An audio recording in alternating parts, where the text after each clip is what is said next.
Une équipe, donc vous le voyez aujourd'hui autour de moi, une équipe donc, de gens compétents, peut-être pour rappeler donc Elodie qui sera la première adjointe, Elodie Nadjar, Bernard Pendariès, j'allais dire banquier de formation, non, directeur de banque, notre ami Redon, pareil lui aussi, il a été directeur, Jean-François Redon, pardon, Cathy Bio qui est directrice d'une agence de voyage au sein des établissements Leclerc.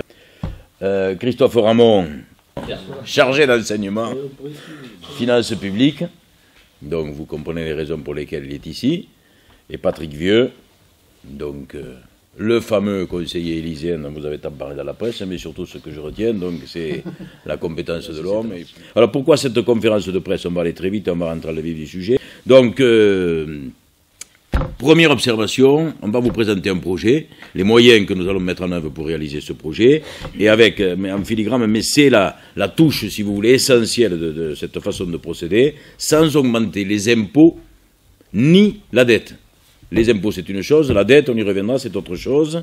Donc, réalisme, réactivité, rigueur, ce sont les trois mots que j'emploie très souvent, et vous m'avez déjà entendu les évoquer, ces trois mots, et le mot rigueur sera la marque de fabrique de notre action, que l'on soit bien d'accord là-dessus.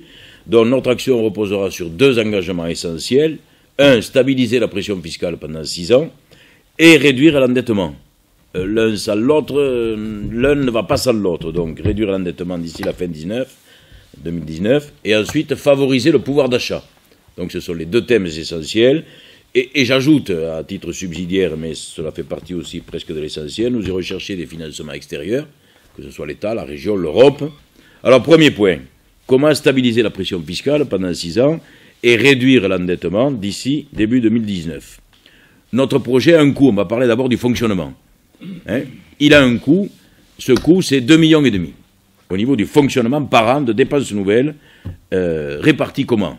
Puisque là aussi, je le dis politiquement, on ne peut pas parler de la ville d'Albi sans parler de la communauté d'Aglo, et c'est la raison pour laquelle je dis, non pas parce que je suis avide de pouvoir, mais qu'il faut que le président de la communauté, enfin que le maire de la ville soit aussi le président de la communauté d'Aglo, parce que si vous voulez, il y a une marche nécessairement complémentaire, j'allais dire une marche forcée, une marche identique à avoir entre, une démarche aussi identique introduite par la ville et la communauté d'Aglo, les deux budgets étant inexorablement liés.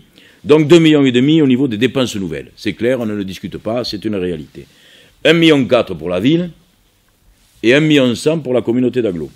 On a voulu privilégier des réalisations essentielles à la santé et au quotidien des Albigeois. Le quatrième pont, c'est l'illustration parfaite de ce que nous voulons faire.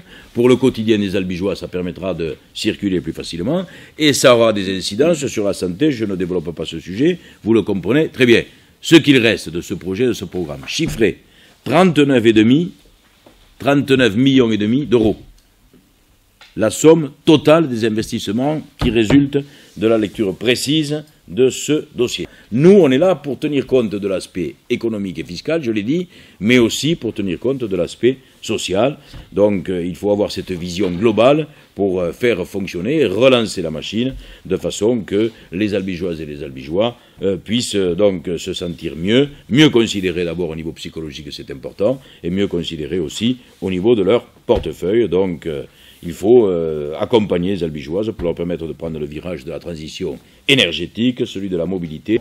Donc la conclusion, je vous l'ai dit aussi, l'occasion c'est de recréer de l'activité des commerces et des artisans. Les moyens, c'est redonner de l'air aux associations, encourager les artistes locaux, mettre à profit la présence des étudiants, rendre la ville accessible aux PMR, donc personnes à mobilité réduite, donner aux jeunes l'envie de s'investir, conseil municipal des jeunes, conseil associatif, etc.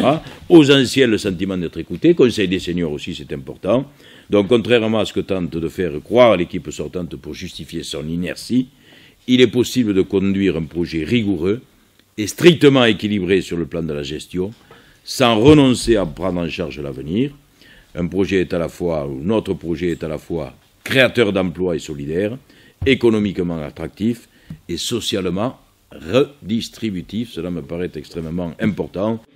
Le projet, il y est déjà sur le site, là? Ou on attend qu'il soit imprimé? Là, il y est sur le site. Vous avez tous les éléments, toutes les réponses.